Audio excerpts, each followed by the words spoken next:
Oke, izinkan saya tes suara dulu. Apakah suara saya terdengar dengan jelas, Bapak Ibu? Jelas Kak, terdengar. Oke, Alhamdulillah. Silakan Ryan, boleh tes suara dulu? Oke, apakah suara saya terdengar, Bapak dan Ibu? Ya, Ya, oke, baik. Oke, Ya, mudah-mudahan koneksi kita sore hari ini bisa lancar ya. amin. Oke, baik.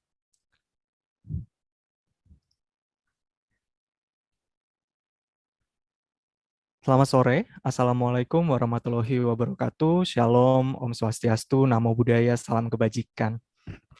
Selamat datang dalam webinar pembukaan sekolah abad 21 Siap Blended Learning. Sebelumnya izinkan kami memperkenalkan diri sebagai moderator. Ya, perkenalkan rekan saya sebagai moderator adalah Ryan Akmal Arsyad, seorang siswa SMA kelas 11 peminatan sains di SMA Cikal Serpong. Selain sebagai siswa kelas 11, Ryan juga merupakan seorang Vice President dari Student Council atau Wakil Ketua OSIS periode 2020-2021.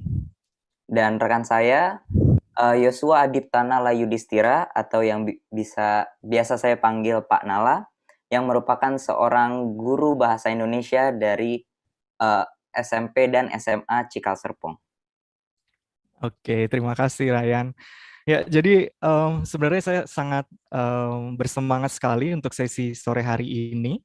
Ya, kita menyapa sekali lagi selamat datang kepada Bapak Ibu yang sudah bergabung baik melalui Zoom maupun kanal YouTube dalam acara webinar pembuka rangkaian webinar Siap Blended Learning oleh Sekolahmu dan Sekolah Abad 21 by Sekolahmu. Nah, sebelum itu mungkin kita memperkenalkan Sekolahmu dulu nih sebagai penyelenggara webinar ini. Silakan Ryan. Terima kasih Pak Nala. Jadi, sekolahmu merupakan sekolah dengan sistem blended learning pertama di Indonesia, berbasis teknologi dan berkolaborasi untuk menyediakan program belajar bagi semua dan setiap anak. Sekolahmu ingin memastikan semua anak di Indonesia sukses mencapai kompetensi dan meraih prestasi di masa depan dan memberikan mutu pelayanan pendidikan yang berpihak kepada anak secara merata, serta menyediakan akses pembelajaran yang terpersonalisasi, terintegrasi digital, dan berkolaborasi dengan seluruh pemangku kepentingan. Oke, benar sekali Ryan. Dan pada kesempatan yang baik juga sore hari ini kita juga akan memperkenalkan Sekolah Abad 21 by Sekolahmu. Jadi Sekolah Abad 21 by Sekolahmu adalah jaringan sekolah atau madrasah penggerak pendidikan abad 21 yang berbasis kompetensi masa depan yang terpersonalisasi, terintegrasi digital, dan merdeka berkolaborasi. Dan kebetulan Sekolah Cikal merupakan salah satu sekolah yang ada nih di dalam jaringannya Sekolah Abad 21 by Sekolahmu ini. Oleh sebab itu, saya dan Ryan mendapatkan kesempatan yang luar biasa sore hari ini untuk menjadi moderator dalam sesi pembuka webinar ini. Ya, betul sekali Pak Nala. Kampanye kolaborasi Siap Blended Learning diselenggarakan oleh Sekolah Abad 21 by Sekolahmu dengan tujuan untuk memperkenalkan lebih dekat apa itu blended learning dan juga menyebarluaskan semangat praktik baik yang sudah dilakukan oleh lembaga dan sekolah atau madrasah di Indonesia dalam pembelajaran abad 21. Rangkaian kampanye Siap Blended Learning ini sekaligus menjadi launching jejaring Sekolah Abad 21 sebagai wadah bagi sekolah atau madrasah untuk terus belajar dan bergerak bersama menjadi sekolah yang mampu memenuhi kebutuhan semua dan setiap anak di Indonesia. Oke, ya makanya sore hari ini kita akan sebut para peserta adalah kawan abad 21 nih Ryan, supaya lebih dekat dan lebih memberikan kita semua kesadaran bahwa kita sedang ada di abad 21, maka semuanya kita harus melakukan penyesuaian termasuk dalam pendidikan kita. Dan memang blended learning merupakan topik yang menurut saya adalah topik yang urgent, penting, relevan bagi semua yang terlibat dalam ekosistem pendidikan saat ini. Oleh sebab itu, kami juga berterima kasih kepada kawan Abad 21 dan sekolah yang sudah turut berpartisipasi dalam mengirimkan praktik baiknya yang akan nanti dipresentasikan pada kelas-kelas webinar berikutnya. Jadi ini webinarnya akan berlanjut nih, mulai dari hari ini, Rabu 28 Juli, sampai dengan hari Sabtu nanti, tanggal 31 Juli. Jadi ada 4 hari. Jadi Bapak Ibu, kawan Abad 21, pastikan mengikuti kelas-kelasnya hingga selesai, karena di dalam setiap webinarnya pasti akan ada insight-insight yang menarik. Kemudian juga akan ada hadiah bagi peserta yang beruntung dengan memberikan insight melalui Instagram selama webinar berlangsung. Nanti akan dijelaskan lebih lanjut begitu ya, dan pemenang akan diumumkan di akhir rangkaian webinar ini, berarti di tanggal 31 Juli ya. Oke, mungkin kita langsung ke narasumber nih. Sudah tidak sabar karena waktu kita singkat. Oke, terima kasih Pak Nala. Selanjutnya kita langsung saja mengundang dengan hormat para pembicara kita siang hari ini. Yang pertama adalah Ibu Najla Shihab, Kepala Sekolah dari sekolahmu, yang akan datang di tengah acara nanti mengikuti Zoom meeting kita bersama. Lalu yang kedua ada Ibu Nadiana, Kepala Dinas Pendidikan DKI Jakarta. Dan yang ketiga ada Bapak Niamil Hida, yang merupakan seorang kepala madrasah sekaligus ketua jaringan sekolah madrasah belajar. Dan yang terakhir ada Ibu Teresia Tridarini, yang merupakan seseorang yang berkecimpung di Departemen Penelitian dan Pengembangan Yayasan Salib Suci. Oke, selamat sore. Assalamualaikum Bapak Ibu. Selamat sore. Selamat sore. Salam. Oke, bagaimana kabarnya? Sehat-sehat ya Bapak Ibu ya? Alhamdulillah sehat. Baik, oke. Oke, Ryan, mungkin kita karena webinar ini kita bisa berkesempatan untuk berbincang bersama para narasumber. Mungkin kita akan mengawali dari pertanyaan seorang murid nih Bapak Ibu yang akan diwakili oleh Ryan mengenai blended learning ini. Jadi kemarin waktu tahap persiapan, kami dan panitia sebenarnya sudah diskusi, kemudian memiliki list pertanyaan, tapi Ryan muncul dengan pertanyaan yang menurut saya cukup menarik ya. Mungkin Ryan boleh sambil nanti Bapak Ibu juga narasumber memperkenalkan diri ketika menjawab. Saya persilakan untuk Ryan, boleh mulai. Terima kasih Pak Nala. Jadi memang saya itu mungkin cenderung penasaran sekali dengan sistem blended learning, sistem pendidikan di Indonesia, dan saya memiliki beberapa pertanyaan yang sudah saya rangkum dari beberapa keluhan teman-teman saya. Oke, soal sistem pendidikan di Indonesia. Jadi pertanyaan pertama mungkin adalah seperti yang kita semua tahu bahwa salah satu pertanyaan yang paling mungkin paling banyak dihadapi oleh seorang siswa sekolah, entah itu SD bahkan hingga SMA, adalah apakah sekolah itu bisa menyiapkan mereka untuk akhirnya berkembang dan memiliki karir yang bagus.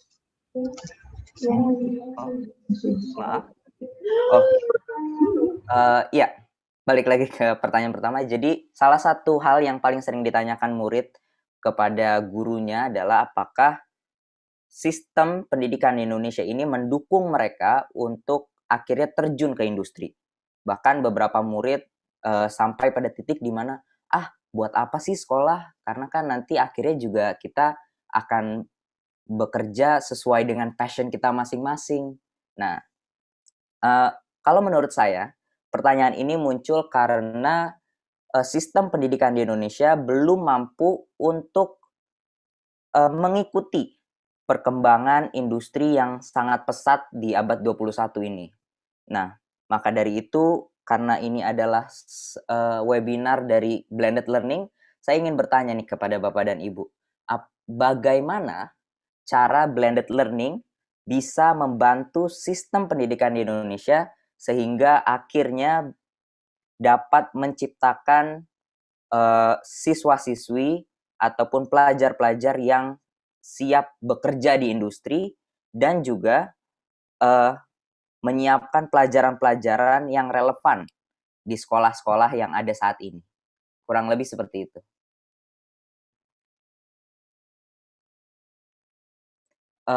Mungkin bisa dimulai dari Pak Niamil Hida.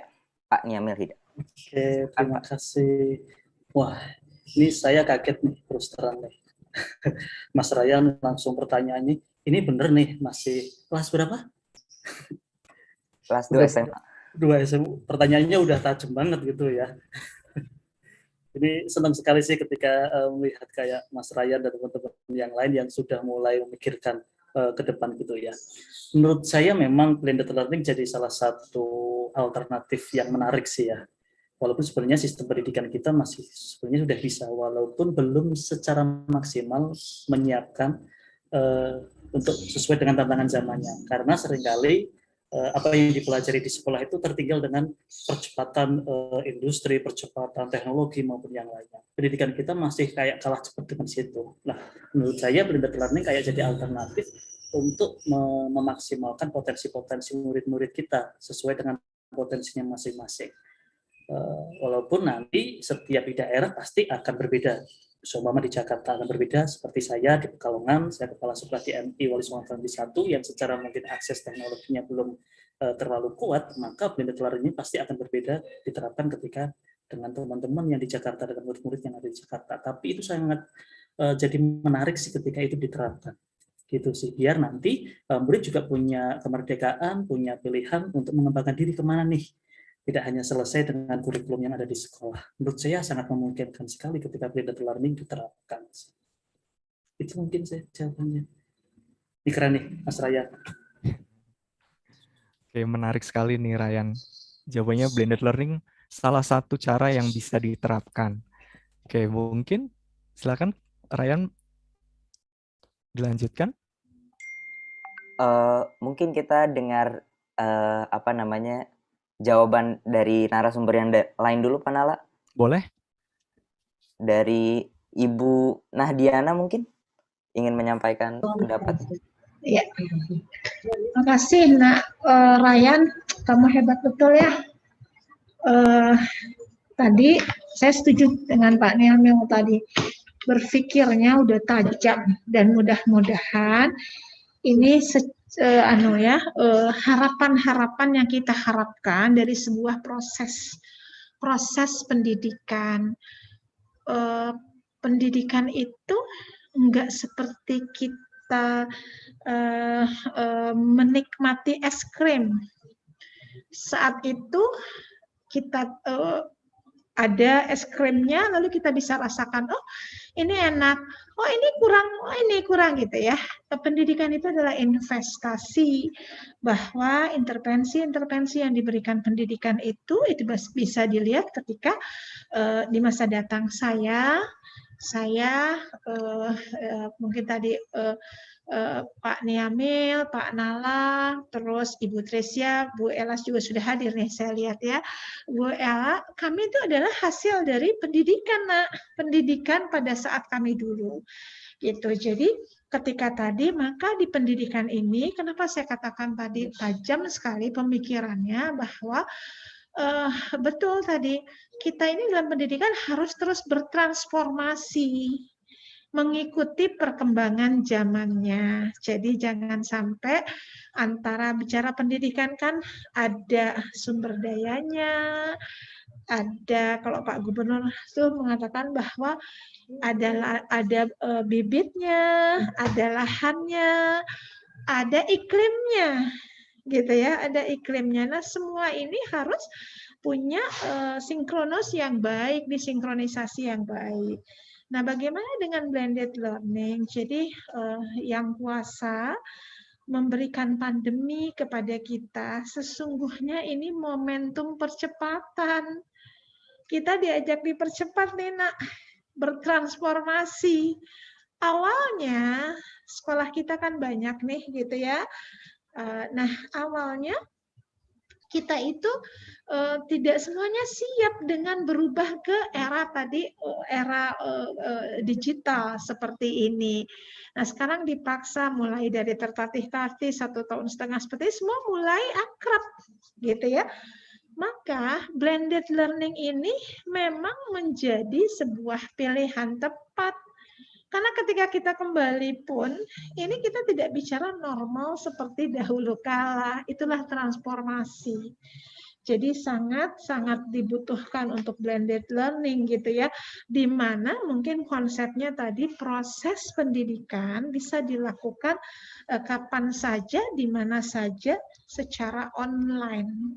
Jadi tidak menjadi harus datang selalu ke sekolah gitu. Gitu nak, dari saya sementara cukup itu. Oke, terima kasih Bu Nahdiana. Kita juga akan mendengar jawaban dari Ibu Teresia dulu sebelum nanti ke Ibu Ella ya. Oke, Silakan Bu. Ryan, pertanyaannya luar biasa ini. Benar Ryan, jadi kalau tadi Bu Nahdia sudah menyampaikan bahwa pendidikan itu sebenarnya yang membentuk SDM-SDM ini untuk menuju kepada nanti dia next ke depannya gimana nih anak-anak bisa bergabung dengan dunia usahanya ya. Life skill-nya gimana nih? Nah, Ryan tentu bicara blended learning ini, kalau kita itu bicara abad 19 lebih biasanya berbasis konten, Ryan. Sekarang tuh abad 21 tuh sebenarnya udah 2 tahun yang lalu tuh dikumandangkan oleh Pak Nadiem tuh atau di Kemendikbud tuh selalu bicara kompetensi. Nah, maka saatnya lah kita itu melakukan pembelajaran berbasis kompetensi. Dengan program blended learning ini sebenarnya memberikan wadah kita untuk mengarah kepada kompetensi ini gitu. Jadi kalau kita berhasil untuk beradaptasi dengan blended learning, maka otomatis pencapaian kompetensi itu akan berhasil. Jadi pandemi itu benar seperti dikatakan Bu Nadia, itu tuh waktu untuk kita melakukan perubahan, diberikan waktu untuk yuk kita berubah bersama-sama mumpung di saat pandemi. Jadi kita mencoba untuk adaptif dengan perubahan zaman ini. Di dunia pendidikan seperti itu Ryan, jadi anak-anak nanti harus familiar dengan blended learning ini. Nah, guru-gurunya juga dituntut untuk membuat assessment yang siap menjawab tantangan abad 21 pada kompetensi. Oke, baik Bu Teresia. Ya memang ini sebuah poin yang menarik bahwa adaptif memang adalah salah satu skill hidup kita ya Bapak Ibu ya. Kawan abad 21 dimanapun kita berada, apapun situasinya memang adaptif ini akan menjadi salah satu skill yang kita butuhkan untuk menghadapi tantangan zaman. Oke, selanjutnya mungkin saya berikan kesempatan kepada Ibu Ella untuk menjawab pertanyaan dari Ryan. Silakan Bu Ella. Ya, terima kasih Ryan pertanyaannya. Saya sama seperti yang lain selalu menikmati kalau proses belajar kita sama-sama dimulai dari pertanyaan murid gitu ya, karena seringkali ini justru titik tolak yang paling penting dalam proses belajar, tapi seringkali terlewatkan mulainya dari pertanyaan yang orang dewasa gitu. Nah, pertanyaan seperti yang Ryan ajukan itu sebetulnya pertanyaan yang waktu Bu Ella sekolah itu juga aku ajukan gitu ya ke guru, merefleksikan gitu sebenarnya apa ya gunanya sekolah, apakah sekolah itu betul-betul jadi jembatan untuk masa depan. Nah, aku ingin garis bawahi 3 hal Ryan. Yang pertama, tadi waktu Ryan bilang sekolah itu menyiapkan diri untuk industri, untuk perubahan dunia, tapi kita tuh juga punya peran lain. Sekolah itu didikan, kalau Pak Niam di madrasah ya, kalau Bu Teresia di sekolah itu sebetulnya menyiapkan kita untuk berbagai peran. Nah, salah satu peran yang penting juga tuh ya peran sebagai warga negara. Jadi lembaga pendidikan itu sebetulnya adalah penggerak perubahan buat semua bagian dari kehidupan bangsa. Jadi gunanya sekolah ada yang buat diri kita sendiri, menumbuhkan kompetensi kita, tetapi sekolah, guru itu juga penggerak perubahan sosial. Nah, jadi fungsi-fungsi agar sekolah jadi lebih demokratis, tujuan-tujuan seperti menjaga lingkungan hidup, negeri yang bebas korupsi, dan sebagainya, itu semua dimulainya dari lembaga pendidikan. Nah, ini yang mudah-mudahan juga tujuan yang selalu kita ingat gitu ya sebagai pendidik maupun sebagai murid yang belajar.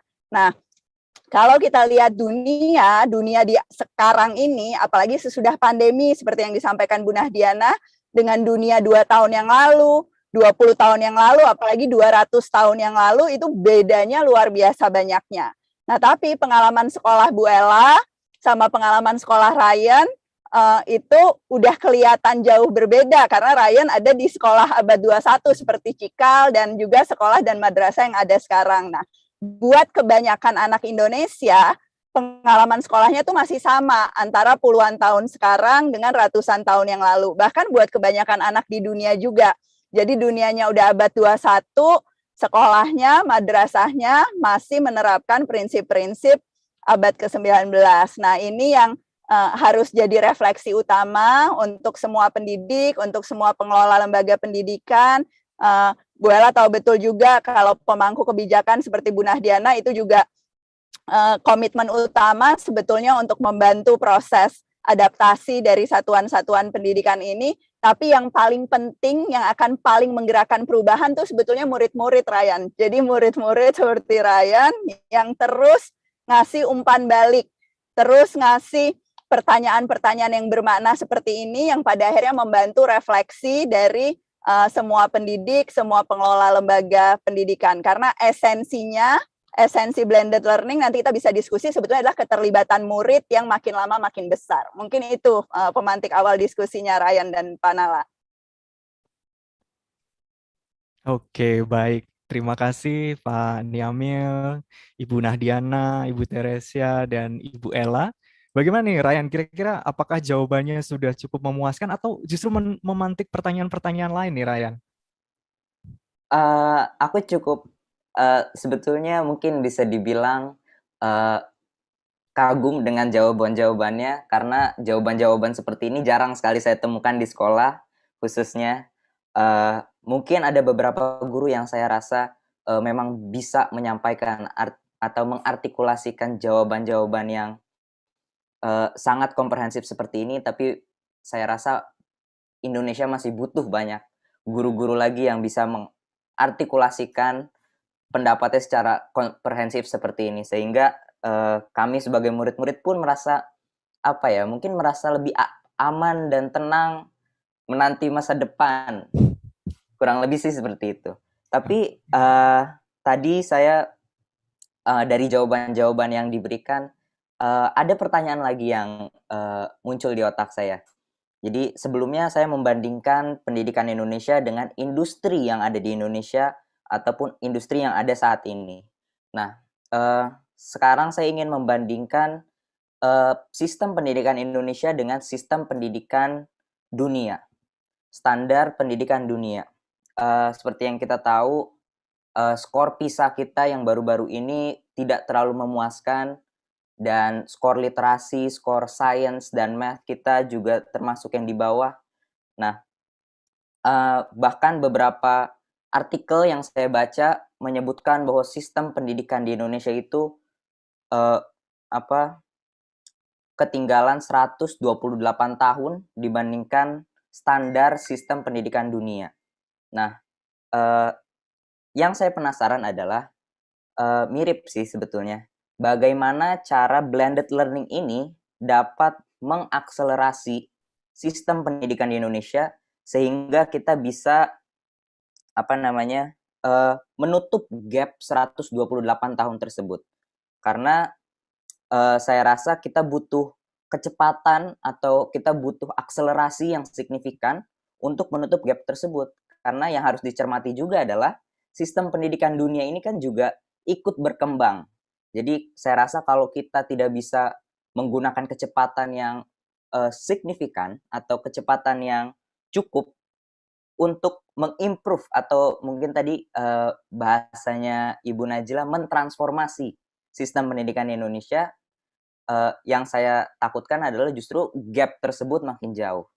Nah, saya penasaran nih, bagaimana sih blended learning ini bisa mengakselerasi sistem pendidikan di Indonesia sehingga standar kita nih sama dengan standar negara-negara yang kita anggap maju mungkin. Oke, Baik sekali pertanyaannya nih Ryan. Mungkin ini kesempatan yang baik juga bagi Bapak Ibu. Ini kan semua narasumber di sini pasti juga punya praktik baik nih yang bisa dibagikan mengenai penerapan blended learning di berbagai bidang nih, baik sebagai kepala dinas pendidikan, sebagai bagian dari perancang kurikulum yayasan, kemudian jaringan sekolah madrasah, juga bagi Ibu Ella sebagai head of sekolahmu begitu ya. Pasti ada praktik baik yang sudah dilakukan. Jadi menjawab pertanyaan dari Ryan, mungkin Bapak Ibu juga bisa membagikan nih praktik baik apa yang sudah dilakukan ataupun rencana-rencana ke depannya. Begitu. Mungkin izinkan saya meminta Ibu Teresia untuk menjawab pertama kali pertanyaan dari Ryan ini. Yang kedua, silakan Bu.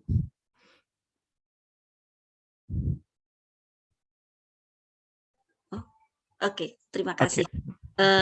Ryan, pertanyaanmu benar luar biasa ini. Menjawab tadi gimana sih blended learning ini akan dimulai di sebuah sekolah ya, strategi apa sih yang sekolah-sekolah sedang lakukan? Yang pertama, ketika pandemi ini pasti awalnya kita bicara teknologi ya, Ryan ya. Teknologi ini guru-guru harus familiar dengan teknologi, orang tua harus familiar dengan teknologi, dan anak-anak pun harus familiar dengan teknologi. Awal tentunya sekolah bicara dulu tentang pengembangan di teknologinya. Bagaimana sih dengan aplikasi-aplikasi yang dipakai untuk membantu anak menggali pembelajarannya. Jadi kita tidak bisa memindahkan kelas blended learning itu seperti kelas yang dulu, kelas yang isinya hanya ceramah, kelas yang isinya hanya mengerjakan soal, tetapi benar-benar kelas yang bisa membuat anak-anak lebih merdeka belajar. Tentunya merdeka belajar ada 3 kata kuncinya ya, komitmen pada tujuan, dia mampu mandiri mencari cara, kemudian dia bereflektif, sama juga dengan gurunya. Nah, setelah kami di sekolah itu melakukan bicara pengembangan teknologinya, aplikasi-aplikasi apa yang bisa membantu guru-guru pada pada pembelajaran tersebut untuk menggali anak. Kemudian kami juga memperkuat kami di pedagoginya. Jadi tidak bicara teknologi semata, karena kalau teknologi semata pembelajarannya ketinggalan, ujung-ujungnya tidak berdampak baik buat anak-anak, karena kata kuncinya pada pendidikan itu adalah pendidikan yang berpihak pada murid. Maka di sekolah pun yang diperkuat adalah pedagoginya. Nah, ketika kita memperkuat pedagoginya, banyak hal yang kita rubah. Yang tadinya kita biasa berbasis konten, maka kita lebih diarahkan untuk berbasis kompetensi tadi. Jadi dengan blended learning itu sebenarnya media bagaimana guru merubah strategi assessment-nya. Disitulah strategi assessment yang lebih kita bantu ke guru, yuk berubah yuk ke pola kompetensi, yuk rubah yuk ke banyak perubahan-perubahan tentang strategi assessment. Jadi membuka cakrawala guru tentang assessment itu, ini tantangan yang luar biasa, tetapi kami di sekolah Yayasan Salib Suci ya, salah satunya 70 sekolah kami melakukan perubahan yang bicara tentang assessment, juga perubahan kurikulum yang mengarah kepada kompetensi. Jadi kami mencoba menjawab juga tantangan dari Kemendikbud juga, bahwa kita sekolah diberikan kewenangan untuk membuat kurikulum mandiri, maka disinilah kami mulai mendesain kurikulum berbasis kompetensi. Baik, terima kasih Bu Teresia. Ini menarik sekali ya bahwa teknologi dan pedagogi adalah senjata kita saat ini ya untuk kawan-kawan abad 21 menyambut nih era blended learning ini. Oke, Ryan selanjutnya mau meminta siapa nih yang menjawab? Mungkin karena urutan di screen saya setelah Ibu Teresia adalah Ibu Nahdiana, mungkin sekarang bisa Bu Nahdiana dulu. Oke. Saya itu betah nih ngajar kalau punya muridnya kayak Ryan, benar. Nggak berasa nanti saya ngajarnya terus kepingin aja belajar terus gitu. Karena sesungguhnya yang namanya proses pembelajaran ini yang kita sampaikan bahwa ke depan kenapa kita blended learning, ini pun kita harus blended nih, bahwa namanya proses pembelajaran, ya tadi Ryan itu bisa juga menjadi sumber belajar kita karena diawali dari pertanyaan-pertanyaan yang tadi sudah ada komparasinya. Jadi ketika tadi gimana nih sistem pendidikan kita, apakah kita jadi tertinggal dan lain-lain. Jadi memang sejatinya proses pendidikan itu adalah proses belajar yang tidak pernah berhenti. Jadi memang perlu ada komparasi. Jadi kita tidak hanya mengukur apa yang kita ukur itu ya dari kacamata kita, tetapi kita akan sandingkan dan kita harus jujur, berani melihat di mana ketika kita mendapatkan komparasi, oh ternyata kami harus memperbaiki di sini. Nah, sistem pendidikan inilah yang segera harus dihidupkan. Ketika bicara unit kecil, suasana kelas, dia blended learning, tidak hanya memblended dari sistemnya tadi, teknologinya, tetapi yang paling penting adalah ditransformasi seluruhnya mempunyai kesadaran bahwa memblend juga. Ini eranya sudah abad 21. Bahwa ketika bicara konsepnya hanya knowledge, bahwa mentransfer pengetahuan, anak-anak kita, Ryan ini sudah bermain dengan satu jarinya untuk mencari sebuah knowledge itu.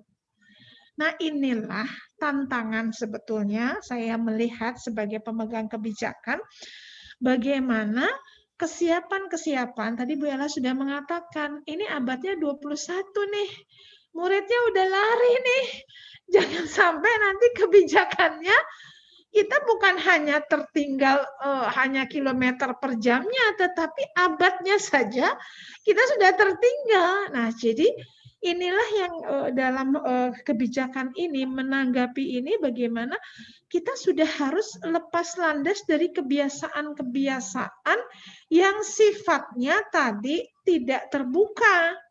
Tidak terbuka, tidak hanya tadi Bu Teresia juga mengatakan bahwa konsep Merdeka Belajar itu terakhir dengan refleksi. Ini yang paling penting, Nak. Ini juga sikap yang harus dibentuk, gitu ya. Jadi saya sebagai pemegang kebijakan di DKI Jakarta memang pada saat awal itu sudah mengatakan bahwa hal yang harus kita siapkan adalah tantangan terbesar, kesiapan kita untuk menerima perubahan ini dan berubah, serta perubahan ini kita standarisasi dengan perubahan yang dimiliki oleh orang lain. Jadi itu, Nak. Jadi insya Allah sistem pendidikan kita mulai tadi dari unit-unit terkecil, bagaimana terjadi sebuah proses interaksi pembelajaran bukan hanya menjadi dua arah, tetapi konsep dialogis yang mutualis itulah yang memang kita kembangkan. Begitu, Nak. Ya. Oke, terima kasih Bu Nahdiana. Ya, ini memang sekali lagi kata transformasi ini diinternalisasi nih oleh kawan abad 21 semua bahwa ya kita sekarang sedang berubah, sedang mempersiapkan pembelajaran abad 21 melalui salah satunya adalah dengan persiapan blended learning ini. Tadi sudah disampaikan Bu Teresia praktik baiknya seperti apa, kemudian dijamin oleh Kepala Dinas Pendidikan DKI Jakarta juga kebijakannya seperti apa. Nah, sekarang mungkin kita mau mendengar juga dari sisi jaringan sekolah madrasah nih. Bagaimana sih Pak Niamil Hilda, madrasah juga mempersiapkan dirinya dalam blended learning ini? Oke, terima kasih. Kalau saya di jaringan sekolah madrasah belajar memang ya ada teman-teman kepala dari dinas dan juga ada teman-teman dari madrasah. Ini organisasi yang inklusif juga nih ya. Ketika berbicara tentang transformasi pendidikan untuk menaikkan atau menumbuhkan pendidikan Indonesia lebih baik lagi, memang kita harus melakukan transformasi pendidikan sih. Tapi seringkali kadang teman-teman masih lupa nih bahwa ketika kita mau melakukan transformasi, yang perlu kita lakukan adalah berempati dulu. Karena di Indonesia itu beragam sekali, kondisi yang sangat beragam, yang unik dengan kebudayaan yang banyak, dengan daerah-daerah yang beragam, dengan akses teknologi yang beragam pula. Nah, ini menarik sekali sih ketika di grup di obrolan di grup di CSNB, Jaringan Sekolah Madrasah Belajar. Nah, dari situ teman-teman mulai nih bahwa ketika melakukan, memang blended learning salah satu solusi yang menarik yang harus kita lakukan.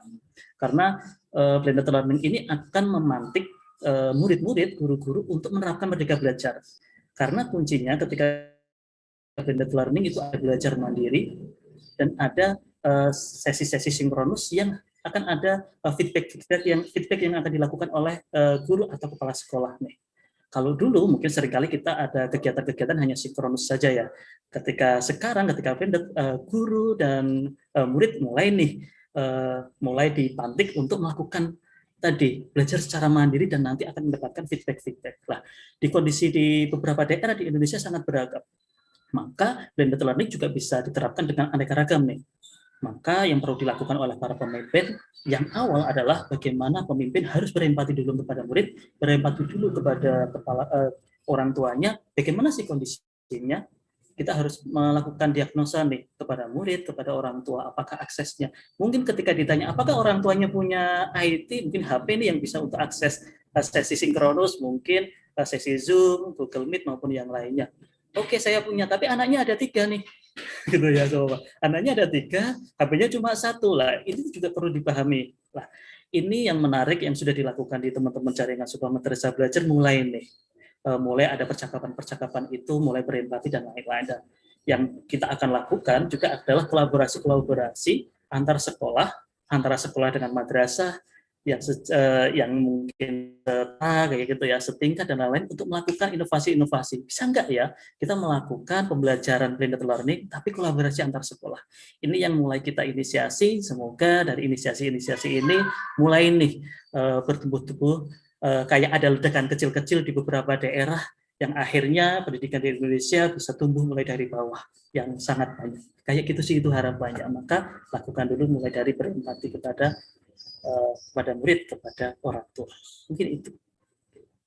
Oke, baik. Terima kasih, Pak Niamil. Ini semoga jawaban-jawaban dari Bu Teresia, Bu Nahdiana, dan Pak Niamil ini bisa membuat Ryan semakin secure lagi nih, semakin merasa aman ya Ryan ya, menghadapi tantangan pendidikan dan masa depan Ryan yang sudah di depan mata nih, yang ingin dicapai begitu. Nah, sekarang kita mau mendengar dari sisi persiapan teknologi nih, khususnya teknologi pendidikan ya. Ini Bu Ella pasti ahlinya begitu. Ya, kira-kira bagaimana nih teknologi pendidikan juga mensupport tadi insecure-nya Ryan supaya jadi secure nih. Silakan Bu Ella. Iya. Ryan, jadi kalau bicara teknologi, sebetulnya bagian yang paling menarik untuk Bu Ella gitu ya, untuk teman-teman di sekolah.mu, itu adalah bagaimana teknologi ini sebetulnya bisa memperluas akses sebanyak-banyaknya untuk semua dan setiap anak yang mungkin selama ini belum dapat kesempatan untuk melalui proses pendidikan yang berkualitas. Dengan teknologi dan konteks negara kita ini yang tadi sudah digambarkan juga gitu ya, beragam sekali. Beragam kompetensi gurunya, sumber daya belajarnya juga beragam, konteks apa yang sudah dicapai oleh murid, jangankan di seluruh Indonesia gitu ya, di dalam satu sekolah, di dalam satu kelas pun itu bisa ada di tingkat kesiapan dan kebutuhan yang berbeda. Nah, dengan teknologi banyak sekali kesempatan yang strategi-strategi baru yang bisa digunakan oleh guru, strategi baru yang bisa digunakan oleh murid yang membuat proses pembelajaran itu bisa berkualitas. Nah, ini juga cerita-cerita yang selama ini kami di sekolah.mu itu dapatkan gitu ya dari teman-teman yang ada di jaringan Sekolah Abad 21. Nah, tadi Ryan bilang soal capaian Indonesia itu tertinggal gitu ya dibandingkan dengan negara lain. Nah, tapi ada 2 hal nih Ryan. Yang pertama, capaian Indonesia itu tertinggal karena kesenjangan di negara kita, terutama kesenjangan pendidikan tuh besar sekali. Jadi ada yang hasil skor PISA-nya tinggi, ada sama seperti Singapura mungkin ya, sama seperti Finlandia, tetapi lebih banyak lagi yang skornya itu di bawah. Nah, kesenjangan ini bisa diatasi dengan apa? kalau aksesnya itu dibikin seluas mungkin, yang sebelumnya rentan, yang sebelumnya nggak dapat dukungan. Nah, ini yang mudah-mudahan dengan prinsip blended learning, dengan teknologi, bisa dapat lebih banyak dukungan, sehingga pendidikan yang berkualitas itu merata. Yang kedua, yang membuat aku tuh sangat amat bersemangat dengan teknologi dan juga bersemangat dengan jaringan sekolah abad 21 ini adalah kolaborasi. Jadi salah satu miskonsepsi yang ada di dunia pendidikan dan salah satu sebab kenapa pendidikan kita ketinggalan karena selama ini yang diajarkan, yang ditumbuhkan di pendidikan itu selalu kompetisi. Padahal di abad 21 itu kolaborasi adalah transdisciplinary skills, keterampilan yang harus ada di individu, keterampilan yang harus dimiliki murid, dimiliki guru, dimiliki oleh organisasi. Nah, udah bukan waktunya lagi kita ini menekankan pada kompetisi semata. Ada ilmu yang bisa dibagi, ada praktek-praktek baik yang bisa disebarkan, ada rancangan pembelajaran dari satu guru bisa digunakan guru yang lain, karya murid yang bisa jadi inspirasi untuk murid yang lain. Nah, dengan teknologi, dengan sekolah.mu itu yang kita coba lakukan, memperbesar akses, meningkatkan kolaborasi, sehingga pada akhirnya pendidikan yang berkualitas itu jadi miliknya semua dan setiap anak.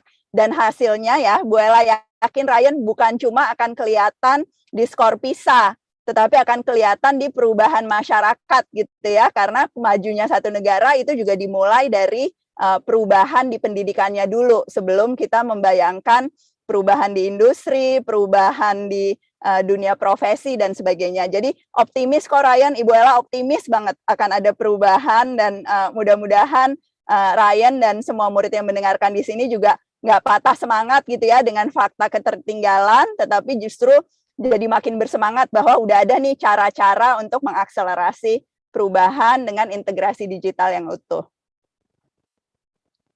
Oke, baik Bu Ella. Terima kasih jawabannya. Gimana Ryan? Respon Ryan mendengar jawaban dari narasumber nih.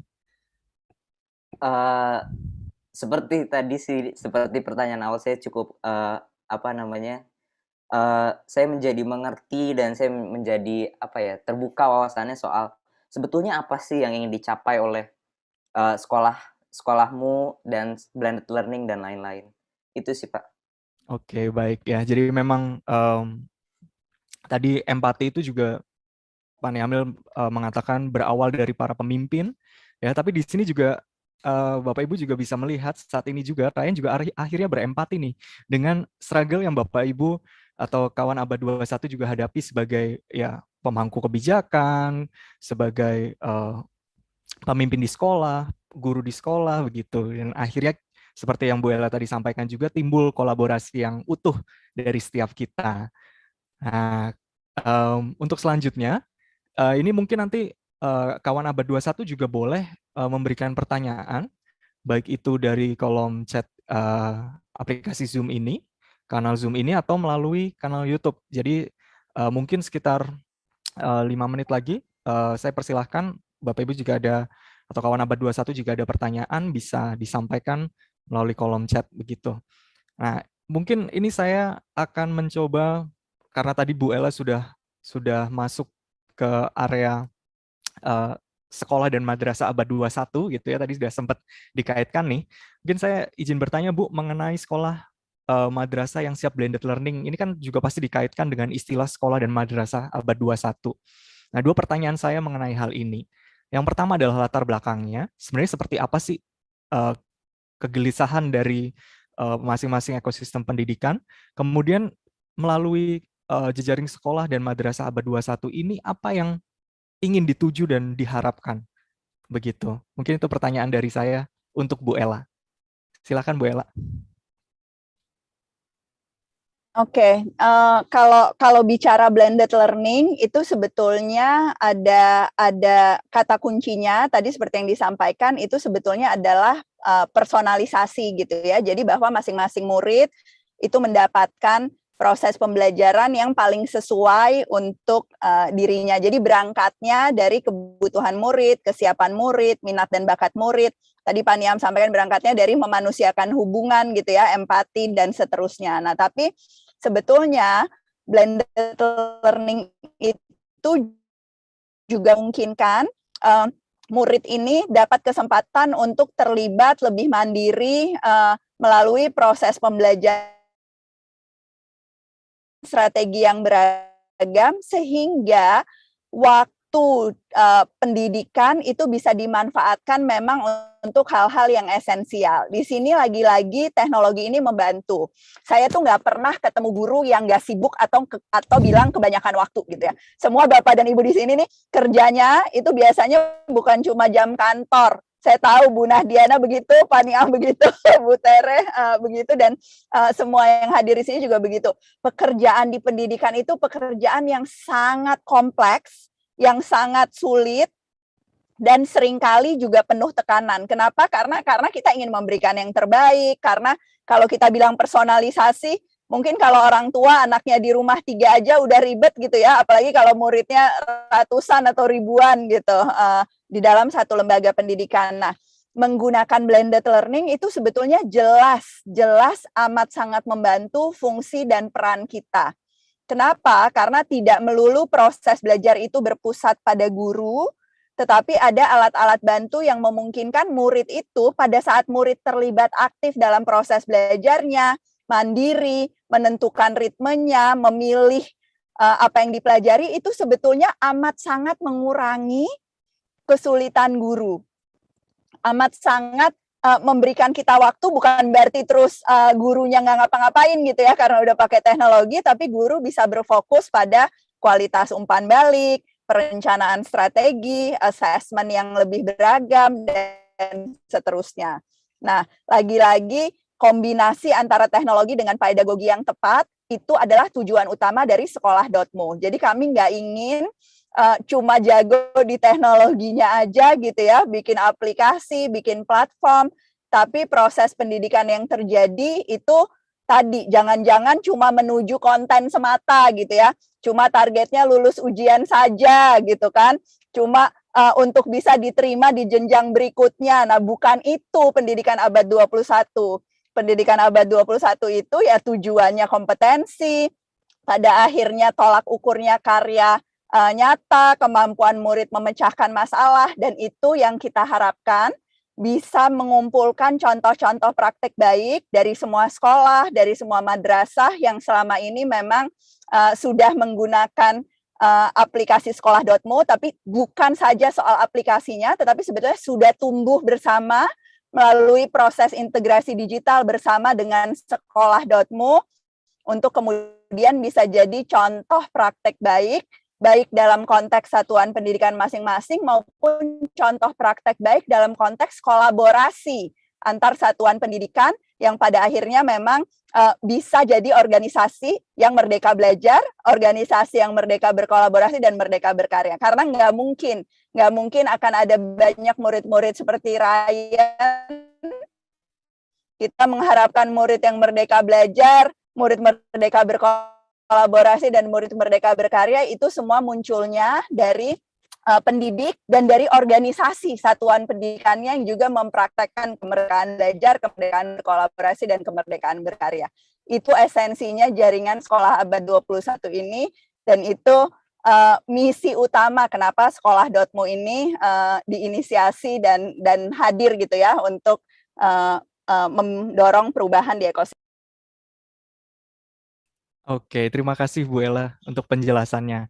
Jadi memang kawan abad 21 ini menarik sekali ya kalau tadi pemaparan para narasumber mengatakan bahwa ya di satu sisi pandemi ini kita semua berharap ingin cepat selesai. Siapa sih yang nggak ingin pandemi ini cepat selesai? Tapi di sisi yang lain kita juga merasakan sebuah percepatan pendidikan, ya, transformasi pendidikan yang kuncinya bukan hanya sekedar penggunaan teknologi, tapi juga dibarengi dengan kemampuan pedagogikal yang mumpuni. Karena penggunaan teknologi yang macam-macam saja belum tentu menyebabkan kita semua ini merdeka belajar dan merdeka berkolaborasi.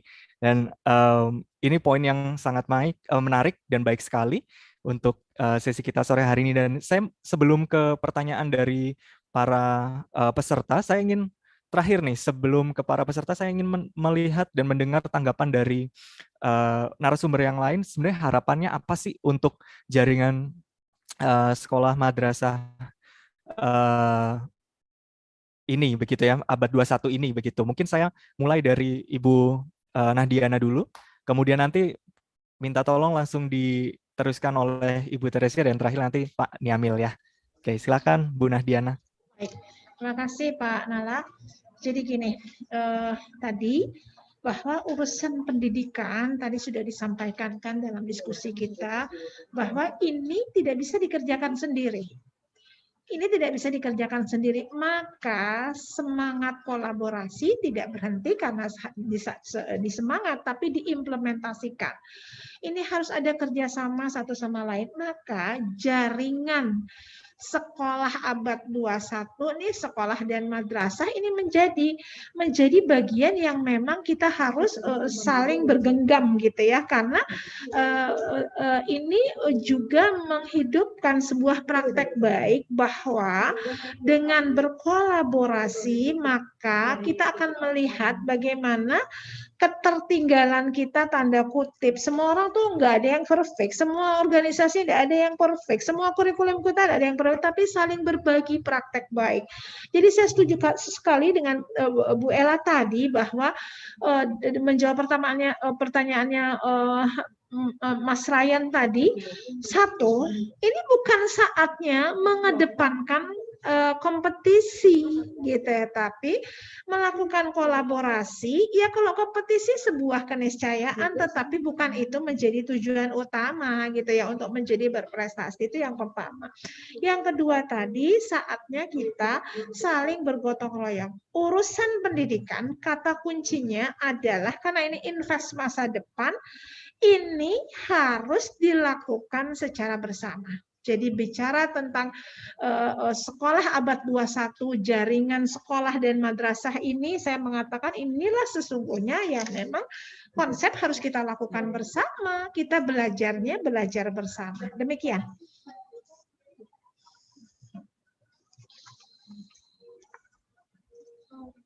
Baik, terima kasih Bu Nahdiana. Silakan Bu Teresia.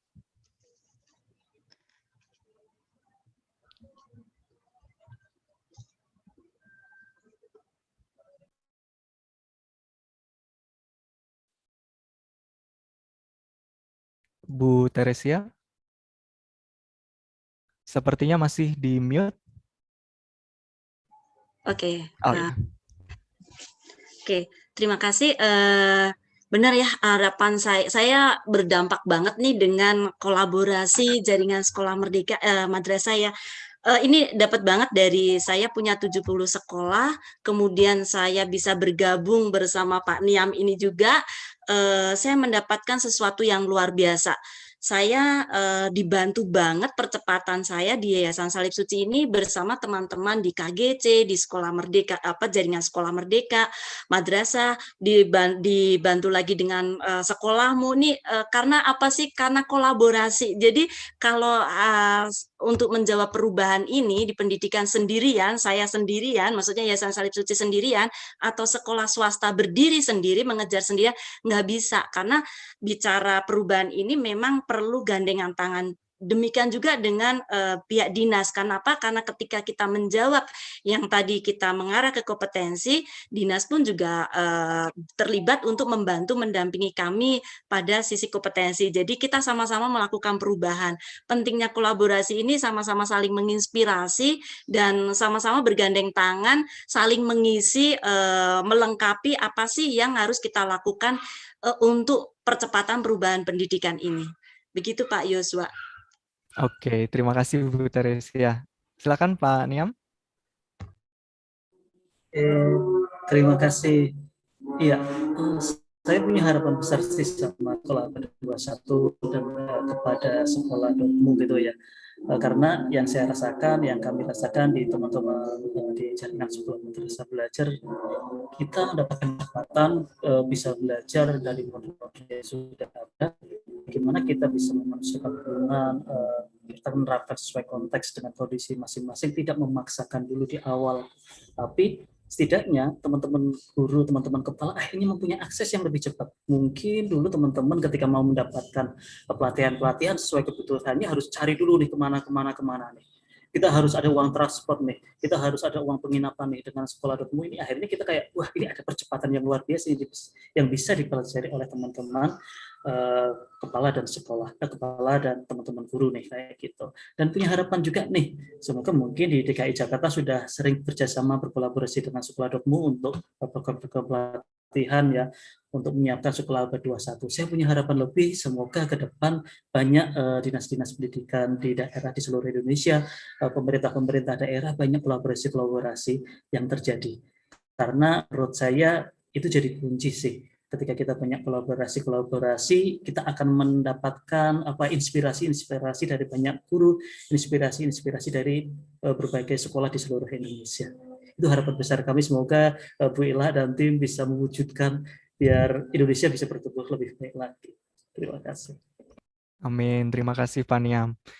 Ya, ini diskusi sore hari ini sangat menarik sekali. Saya juga baca banyak pertanyaan sebenarnya, baik melalui kolom chat di Zoom maupun di YouTube.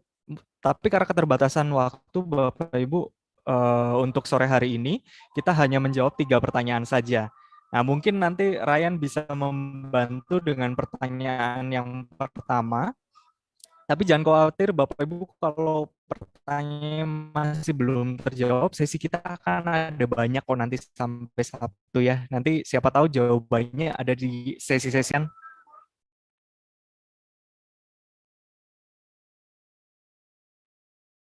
Ryan? Oh, Oke. Ya, ya, silakan. oke. Di sini saya ingin memberikan pertanyaan dari Bapak Dede Supratman dari YouTube yang mengatakan pertanyaannya adalah bagaimana ini adalah pertanyaan dari Bapak Abdul Munir. Jadi pertanyaannya adalah bagaimana cara meningkatkan motivasi peserta didik dan juga orang tua yang sudah sangat jenuh dengan pembelajaran PJJ. Nah, mungkin saya ingin memberikan sedikit sedikit cerita kalau dari saya sendiri. Kalau kami di OSIS Sekolah Cikal Serpong, kami berusaha untuk meningkatkan empati dari siswa itu sendiri. Jadi kita coba membuat event yang menyatukan atau membuat murid dan guru itu berkolaborasi, sehingga tadi sesuai poin yang disampaikan Pak Niamil Hida, di mana akhirnya terjadilah pengertian satu sama lain atau mungkin empati dari muridnya. Nah, itu yang saya lakukan dari sisi murid dan sisi organisasi sekolah. Nah, saya penasaran nih, kira-kira apa sih yang bisa dilakukan guru sehingga feedback yang diberikan juga mendukung proses pembelajaran online learning ini. Mungkin kurang lebih begitu. Bisa dimulai dari Ibu Najla Shihab dulu mungkin.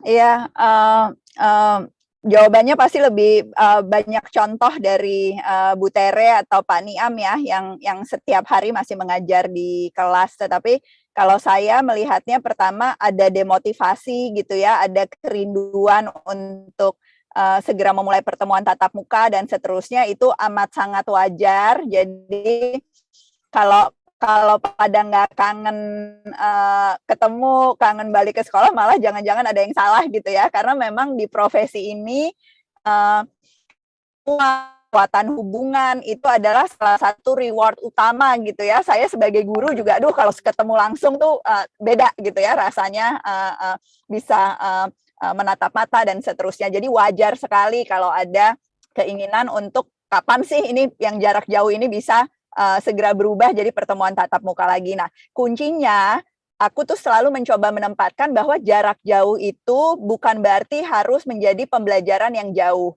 Banyak sekali strategi-strategi yang justru PJJ itu bisa amat sangat mendekatkan sebetulnya. Nah, gimana? Pertama, mendekatkan ke konteks rumah sehari-hari. Kalau kita memberikan tugas-tugas yang memang relevan berkaitan dengan apa yang terjadi di rumah, apa yang terjadi di lingkungan, bisa memecahkan masalah nyata yang dihadapi di situasi masing-masing, maka PJJ akan terasa lebih dekat, murid-murid lebih termotivasi, orang tua pun lebih termotivasi karena merasa tugas-tugas yang diberikan sekolah itu bukan beban, tetapi justru menambah kompetensi murid-muridnya sendiri, anak-anaknya sendiri untuk bisa lebih terlibat dalam proses-proses di rumah. Banyak contohnya kalau di sekolah.mu kegiatan-kegiatan yang dengan memasak, dengan menjalankan tugas rumah tangga, mengelola sampah, diskusi sama Pak RW, bahkan terlibat jadi relawan dalam penanganan pandemi yang tujuan pembelajarannya itu banyak sekali, bisa mencapai target-target kompetensi inti, indikator-indikator pembelajaran dan kompetensi dasarnya, tetapi sekaligus mendekatkan antara apa yang dipelajari atau materi di sekolah dengan apa yang dialami oleh anak-anak sehari-hari dalam proses pandemi ini. Mungkin itu jawaban cepatnya. Silahkan Bapak Ibu yang lain ditambahkan.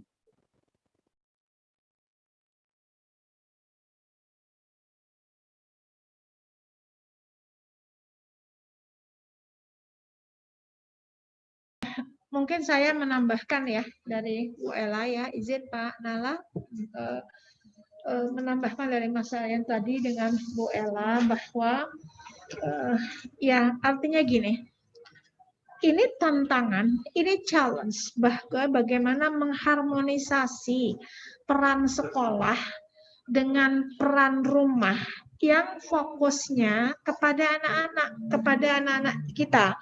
Bagaimana konsep dalam menghadapi semua ini tadi dibuat di mindsetnya adalah pertama hak sehatnya anak, amannya anak itu didulukan dulu gitu. Kalau mindsetnya ini sudah, lalu bagaimana prioritas yang lain ya prioritas pendidikan.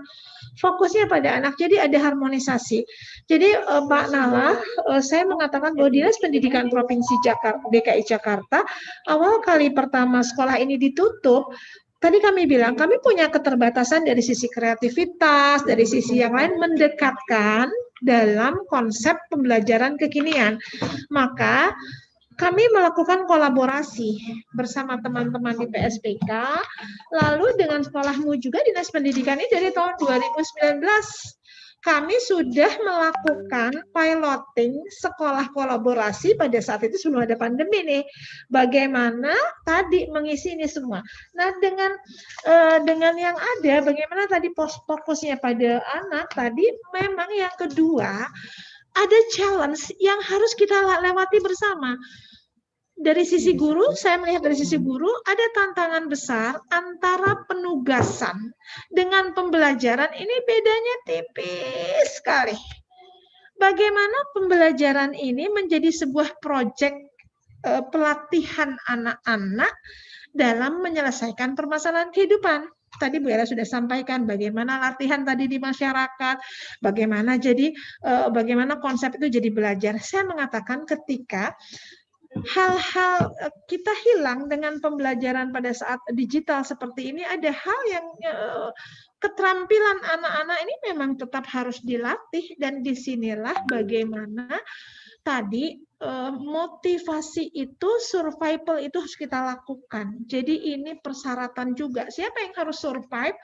Ya antara guru, orang tua, adaptive kurikulum yang fokusnya pada anak. Barangkali saya menambahkannya itu dulu gitu. Nanti tidak kebagian yang lain. Masih panjang soalnya banyak yang mau saya tambahkan. Monggo. Iya, terima kasih Bu. Oke, mungkin mau dilanjut Pak Niam, kemudian nanti langsung dilanjut Bu Tere ya. Silakan Pak, Bu. Ya, terima kasih. Ya, ketika memang diakui kita mengakui sih bahwa banyak kejenuhan yang dialami oleh murid, oleh orang tua ketika menghadapi PJJ. Kalau saya melihat bukan karena PJJ-nya sih, tapi karena strateginya yang mungkin yang kita lakukan adalah monoton, yang tidak variatif. Lah, jadi tantangan karena ketika teman-teman guru gimana lagi, karena kita juga harus berempati kepada teman-teman guru di beberapa daerah yang mungkin secara akses internetnya lemah dan lain-lain. Maka apa yang bisa dilakukan oleh teman-teman di abad 21 ini adalah terus belajar, saling berjejaring antar guru. Tidak perlu menunggu lagi Bapak Ibu guru, Bapak Ibu kepala, tidak perlu menunggu lagi instruksi. Apa yang Bapak Ibu butuhkan untuk menyelesaikan masalah, ya cari aja. solusi saya yang saya sampaikan sebenarnya karena tidak ada satu cara yang bisa untuk menyelesaikan semua masalah gitu ya. Maka yang perlu kita lakukan adalah buat akses untuk semakin banyak kita bisa belajar dengan teman-teman guru, semakin banyak kita bisa mendapatkan akses untuk bisa belajar dengan teman-teman kepala yang lainnya. Akhirnya kita akan bisa mendapatkan sudut pandang yang berbeda. Kita akan mendapatkan sudut pandang kondisi-kondisi yang beragam. Akhirnya kita bisa menyimpulkan, oh ini kayaknya di daerah ini kondisinya mirip nih dengan di sekolahan saya. Ini kayak yang bisa kita terapkan. Terus kita refleksikan nih, apakah sudah sesuai atau seperti apa. Gitu. Harapannya itu yang perlu dilakukan oleh teman-teman abad 21 ya, agar kita bisa selalu bertumbuh bareng-bareng. Tidak perlu menyerah dulu atas kondisi, tapi yuk kita terus belajar, saling berjejaring dan saling belajar sama. Pasti kita akan menemukan yang terbaik, karena kondisi ini ya memang nggak enak sih, tapi percaya ketika kita mau mengambil sisi positifnya, kesempatan di pandemi ini kita belajar lebih cepat karena aksesnya lebih dekat gitu ya. Oh, ternyata saya bisa cari dengan seluruh Indonesia. Gitu. Amin. Terima kasih. Ya, sepakat nih dengan Pak Niam. Silakan Bu Tere. Pandemi memang membuat kita harus off dulu ya, tapi bukan berarti online itu jelek, tidak. Tapi bukan berarti kita juga pengen ketemu dalam keadaan kondisi seperti ini. Yang kita pentingkan tadi seperti kata Bu Nadia adalah kesehatan dulu. Nah, yang penting adalah kita adaptif. Jadi di sini kata kuncinya sama-sama beradaptif. Kalau tadi dengan teknologi kita bisa berkolaborasi, yuk kita kembangkan kolaborasi antar siswa, sama-sama sesi FGD, kalau di guru ada FGD untuk forum group discussion-nya guru-guru gitu, penggerak perubahan. Nah ini juga mungkin perlu dibentuk namanya sesi curhat ya, sesi curhat di antara siswa untuk saling menemukan gitu, saling menemukan bagaimana sih mengisi di sesi online ini, belajar online tuh gimana, mungkin Ryan punya sesuatu yang lebih bisa dibagikan ke teman-teman yang lain. Nah, kayaknya makanya kalau di JSMB itu perlu pentingnya kolaborasi, itu bukan gurunya saja, tapi siswanya juga sama-sama kolaborasi. Nah, kami juga dibantu oleh komunitas keluarga kita, perlu loh namanya antar orang tua dengan orang tua berkolaborasi untuk apa sih? Untuk menjawab tantangan ini, saling curhat. Gimana sih menghadapi anakku yang tidak punya motivasi belajar? Jadi kalau kata kuncinya sama-sama dari sekolah, dari guru, dari siswa, sama-sama kolaborasi dan adaptif pada perubahan ini, pasti kita akan menemukan cara sendiri-sendiri untuk beradaptasi dengan sekolah online ini. Oke, terima kasih Bapak Ibu narasumber. Ini minta maaf sekali, ternyata waktu kita sangat terbatas sekali, tidak terasa kita sudah 1 jam. Dan sebenarnya pertanyaan-pertanyaan yang ada itu mungkin akan mirip-mirip jawabannya dengan penjelasan dari Bapak Ibu, dan pertanyaan tadi dari Ryan dan Pak Abdul juga saya rasa sudah cukup mewakili pertanyaan-pertanyaan yang ada. Tapi kawan abad 21 jangan khawatir, jika nanti masih ada pertanyaan, sekali lagi saya sampaikan bahwa kita masih ada sesi-sesi webinar, saling berbagi praktik baik, dan seterusnya sampai dengan hari Sabtu nanti. Jadi masih panjang waktunya, masih banyak hal yang kawan abad 21 bisa dapatkan dalam rangkaian webinar blended learning ini. Oke, selanjutnya mungkin saya akan mengundang dengan hormat kepada Pak Fikri dari tim sekolah.mu untuk menyampaikan beberapa hal, terutama mengenai jejaring sekolah abad 21. Silakan Pak.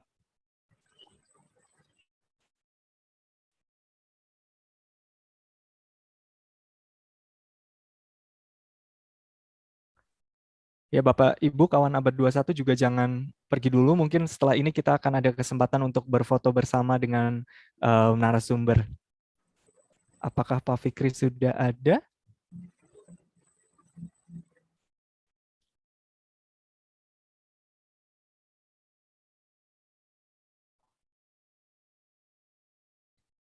Terima kasih banyak ya Ryan, Pak Nala, pertanyaan-pertanyaannya. Terima kasih Bu Nahdiana, Bu Tere, Pak Niam, diskusinya, dan juga semua teman-teman yang sudah mengikuti. Sama Bu Ella. Sama-sama. Bu Ella, luar biasa Bu Ella. Ya. Jadi sambil nunggu Mas Fikri, kami juga kenapa di Jakarta kemarin untuk tatap muka seolah-olah kok ini diperketat sekali sedikit gitu. Karena kami juga bukan hanya menyiapkan asesmen bersama teman-teman PSPK juga, tetapi bagaimana pelatihan guru dalam blended learning ini, kepala sekolah, guru, orang tua, karena ini semua harus ada harmonisasi yang baik. Jadi itu juga merupakan persyaratan. Kalau asesmennya sudah diisi, asesmen 1, asesmen 2, tetapi pelatihan gurunya belum selesai. Pelatihan blended learning, maksud saya ya gurunya, ya pimpinan sekolahnya mohon izin. Kami di DKI mengatakan bahwa karena tidak serta-merta tatap muka itu kembali orang cuma memahami blended learning, ya udah pembelajaran dua offline dan online, bukan itu gitu. Kami ingin memastikan itu semua gitu supaya nanti berbahagialah ketika kita melakukan proses blended learning. Jadi tadi ada Ryan lain di sekolah-sekolah lain dengan segala keterbatasannya gitu ya.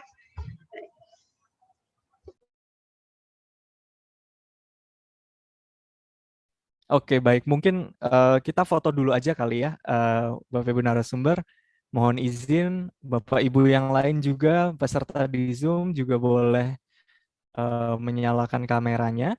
Apakah saya bisa minta tolong Ibu Erin untuk memberikan aba-aba untuk foto bersamanya? Oke, baik.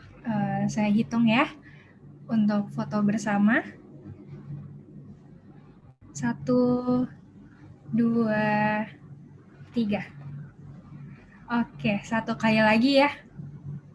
Untuk foto bersama lagi, saya hitung 1, 2, 3. Oke, baik. Terima kasih, saya kembalikan ke Bapak Nala. Oke, terima kasih Bu Erin.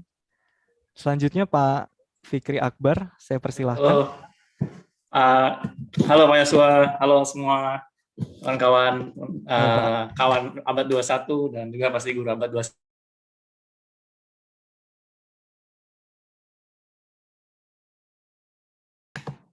Ya, mungkin nih aku maaf tadi sedikit biasa nih ya, makanya hambatan kita kalau lagi live nih ada videonya sedikit error, teman abad 21. Nah, aku ingin mengajak kembali nih dari semangat-semangat tadi Bapak Ibu semua teman abad 21 nih, bahwa dari webinar ini tadi banyak banget cerita-cerita yang sudah kita kumpulkan, yang sudah kita saling sharing. Nah, makanya seperti yang kita sebutkan di awal, ada langkah apa nih yang sedang kita siapkan bareng-bareng. Nah, dengan webinar ini sebagai pembuka, aku ingin mengajak lagi, akan terus diulang-ulang kita ajak lagi dari tim Sekolahmu dan Sekolah Abad 21, mari bergabung di jejaring Sekolah Abad 21 nih. Bapak Ibu guru, teman-teman semua, Bapak-bapak Ibu kepala sekolah, karena kita semua pengen dari semua cerita-cerita yang tadi sudah kita saling sharing, marilah kita ngambil aksinya nih untuk gimana sih caranya kolaborasi menghadapi semua tantangan tersebut. Nah, dari jejaring abad 21 Sekolah Abad 21 ini sendiri, kawan abad 21, kita fokus kepada gimana sama-sama caranya menghadapi tantangannya dari berbagai macam aspek ya, dari macam orang tua, dari murid, dari para guru sendiri menghadapi tantangan. Nah, ini pengalaman yang sudah kita kumpulkan nih, ini dari riset internalnya nih, dari riset internal aktivitas kita selama hampir kurang lebih setahun menghadapi perubahan yang luar biasa. Nah, kita ingin tidak lagi nih sendiri menghadapinya, para guru dan kawan abad 21. Jadi dengan jejaring Sekolah Abad 21 ini, dari hampir semua persentase mayoritas masalah pendidikan ini, insya Allah kita akan bisa menghadapinya bareng. Gitu.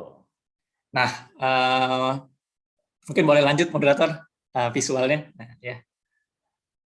Ya, jadi kurang lebih ini yang sedikit yang akhirnya kalau kita boleh cerita ya, dari perjalanan kita bareng-bareng, hampir semua dari teman-teman Yayasan Sayap Suci, Sekolah Cika, Sekolah Nusa Putra dari Semarang, berbagai macam daerah, kita pun akhirnya bareng-bareng tuh bisa menghadapi tantangan tersebut menjadi sebuah pencapaian gitu, Bapak Ibu gitu. Dan inilah yang kita pengen ajak, semangatnya kolaborasi, dari tantangan tadi kita ubah menjadi pencapaian ini bersama. Dengan apa aja, dari melibatkan semua orang tua, murid, guru, lewat program dan lewat kegiatan-kegiatan belajar yang lebih luas. Itu Bapak Ibu. Boleh next? Oke, Ya. terima kasih Pak Fikri. Oke, terakhir Selanjutnya mungkin Ryan nih sedikit aja. Ini Oh, aku iya. hanya menyampaikan, ini link pendaftarannya Bapak Ibu, seperti nanti akan lebih sering diinfokan lagi selanjutnya selalu di semua webinar. Kita tunggu pertanyaannya, kita tunggu pendaftarannya, semua sekolahnya bergabung bersama di Jaring Sekolah Batu 1 menjadi sekolah favorit masa depan bersama. Terima kasih Ryan, silakan. Oke, terima kasih Pak Fikri. Ini mungkin seperti yang sudah ditunjukkan di slides, Bapak dan Ibu bisa ikut berpartisipasi dalam webinar-webinar yang lain. Dan selain itu juga mungkin saya mau bilang terima kasih kepada para narasumber yang telah memberikan jawaban-jawaban yang komprehensif sehingga kami selaku murid ataupun guru dapat memahami apa sebetulnya yang harus kita lakukan ke depannya ke arah transformasi blended learning ini. Mungkin itu saja dari saya. Terima kasih Bapak dan Ibu guru yang sudah mau belajar dan mendaftarkan dirinya ke webinar ini. Dan saya harap ke depannya kita bisa mentransformasi sistem pendidikan di Indonesia secara signifikan sehingga kita masing-masing, entah itu murid ataupun guru, juga bisa berkolaborasi dalam memajukan bangsa Indonesia. Itu saja dari saya. Terima kasih. Terima kasih Bapak Ibu, sampai jumpa pada webinar berikutnya. Assalamualaikum warahmatullahi wabarakatuh.